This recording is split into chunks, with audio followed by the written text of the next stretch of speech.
Alright, this video is for all you lazy bones out there who's been asking me all sorts of strange questions about, like, chargers. Chargers this, chargers that. What about the Intelli chargers? What about the digital chargers? Well, this video is going to be more like how to take the initiative and do the shopping properly and the way that I would have done it, so that in the future when you have other questions about other things, this is probably a good way for you to go ahead and do it, right? So, first things first, instead of asking Pegasus what is the best 18650 charger, why don't we ask Google what is the best 18650 charger? And then you will find over here that one of the first answers is going to be the Nightcore Intelli charger. Now, professional insight here. Why do I feel as if, like, or do I agree with this, right? I absolutely agree with this. And why do I agree with it? Because I'm an educator first and a salesman second. So as an educator, it would be wrong for me to push anything more than you need. So the Nitcore Intelli charger, okay, is going to be the bare essential that you need to charge a battery. Well, there are even more bare essentials and even cheaper chargers. So why didn't I recommend those? Well, because it doesn't have the proper circuitry in order to function properly. For instance, you're going to see other brands out there like the Trustfire ones that are like $10 or cheaper. You can't get that one. You could get that one, but they don't work very well. For instance, if you try to charge like an 18350 battery in there, it'll probably take you probably 3/4 of a day, if not the whole day, in order to charge it. I've left it on for overnight and it didn't turn green until tomorrow morning. So what is going on with those things? Well, it lacks the circuitry inside to detect the battery and detect how much it could charge into, like how fast it can go, because every single battery has all sorts of different stats inside of it. Mainly the stats that you need to know, okay, is the milliamp hours and then the continuous discharge rate, as well as the size of the battery, right? Okay, so the thing that you didn't have to bother knowing is what is the charge rate, the maximum charge rate that of how fast it could take power back inside when recharging the battery. Okay, so never mind that, right? Nightcore chargers, the point is that, like, it is probably like the most inexpensive, cost-efficient chargers that has the circuitry in it, so that, like, it will charge things very quickly. So I have an Intelli 4 on my desk, and I have an i2 like at home, just in case that I hardly use because I hardly ever go home. But the point is that, like, these things is exactly what you need. So the question is, do I need the digital one, right? Okay, well, the digital one is nice and pretty, but the best way to look up stuff is, why don't we just go directly to Nitcore, right? So we're at the Nitcore website over here, and then we go over to the products, and then let's click on the charger over here. So the chargers that they offer, right, is going to be the i2, the i4, and then the D2 and the D4. I is just the regular Intelli one, and the D is going to be the digital ones that has, like, all the digital screens on it, right? So what should we do from this point on, right? Probably open up like the i2 and the D2 and compare exactly what the difference is. And I'm going to go through this one with you guys because there's a little more information about it that, like, I already know off the top of my head, so I'll share that with you right now. So I minimize that screen, and then, because I already have two pulled up over here, okay? So I have the i2 on the left, and then I have the D2 on the right.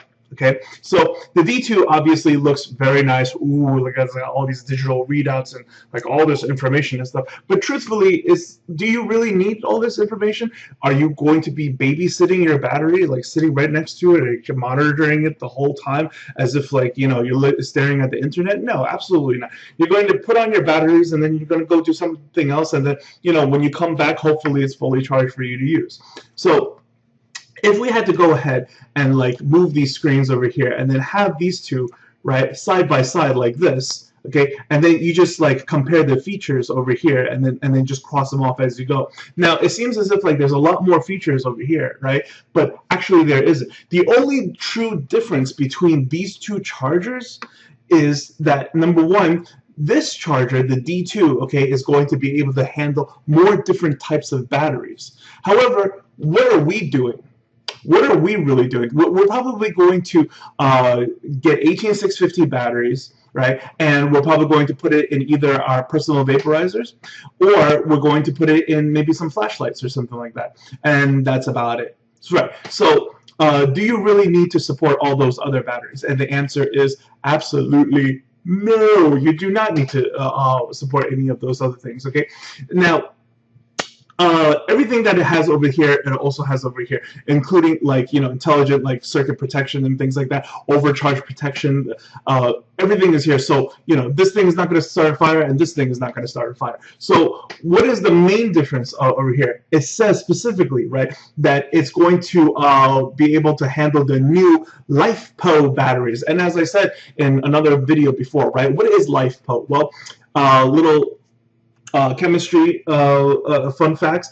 Li stands for the lithium. Fe stands for ferrum. Ferrum in Latin means iron. So Fe iron, and then Po for batteries, right? So Po stands the phosphate. So lithium iron phosphate batteries. Okay, so what are these things? Well, lithium iron phosphate batteries are good in a different sense. For instance, right, the reason why originally when we started with like different kinds of lithium batteries, all right, we started with like nickel batteries, and then cobalt batteries, and then we went to manganese batteries, right? Okay, nickel batteries were probably one of the earliest, setups. Okay, it's just the way batteries were made until cobalt and manganese moved up. Now cobalt batteries, okay, are able to handle a lot more they could just hold a lot more milliamp hours. Okay, while manganese batteries were able to increase the discharge rate. Right, so that's why. For instance, in Panasonic NCR battery, okay, is 3,400 milliamps, but its discharge rate is only 6.8 amps. While like those VTC batteries and the purple eFast and the AWs and all those things that you had before, right? Those things are all like 24 amps, 30 amps, 35 amps, right? Because those are all the IMR batteries, and the IMR again, the MR is manganese rechargeable. Okay, so. What about these iron batteries? What's so great about them, Peg? Well, iron batteries, they last very long.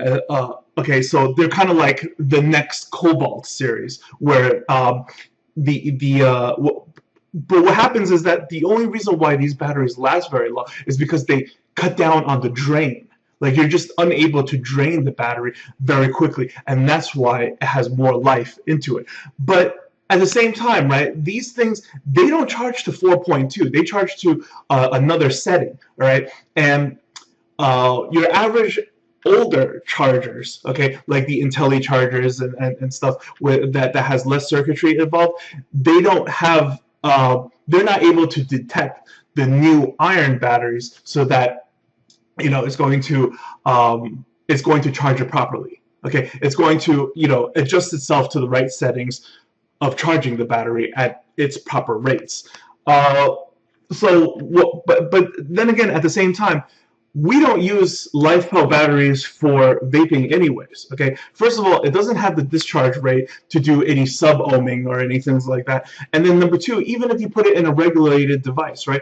A lot of regulated devices cut you off at 3.3, 3.2, thinking that like, okay, that's it, you're done with the battery. While these things, like their nominal rating is around like I think it's like 3.4 or 3.3 or something like that. So you use it for like 2 seconds, and then there's more to go, but then your PV is going to think that the battery is dead. So why are we using these things? No, they're not good for us. It's so in summary, Lifepo batteries are not vape world batteries, so we don't need it.